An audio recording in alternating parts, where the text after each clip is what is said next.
Right, Romans 12 verse 2 says, do not be conformed any longer to the patterns of this world, but be renewed by the transforming of your mind. Great verse. Alright, what do I think it means? What does it mean, Miles, to be... do not be conformed to the patterns of this world? What are the patterns of this world? I think for me it just means to stand against the flow and not to just take things as face value, but to go against things sometimes, because the way people do things isn't always right. Sharky, what about you? What are the patterns of this world?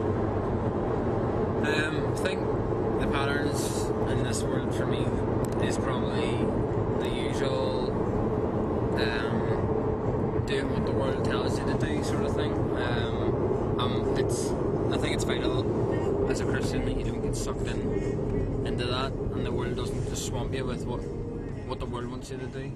And I think it's hard, but I think it's rewarding as well, and it's a good thing if we stand against it and really go to and follow what God, and sort of what Miles is saying, what God is saying, go against the flow. And I think it's rewarding at the end, and it's rewarding if people notice a change in you and notice that you're not being conformed by the world's views and stuff like that. So, well, what is that word conformed?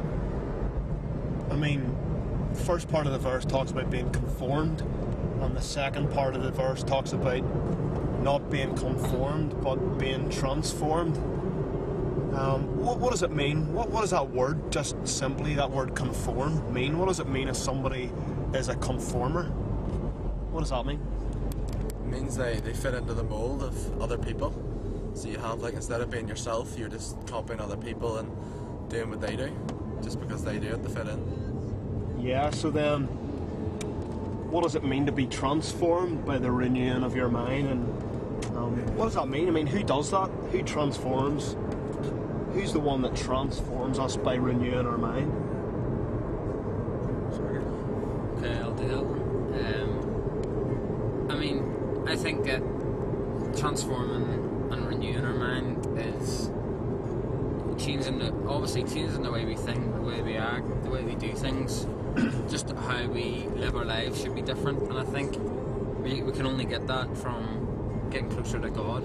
And if we get closer to God, then the rest of the stuff will come in last place, and the things of what God wants us to do will come in first place as such, and they'll be first on our mind. They'll be first to do things which are better for others.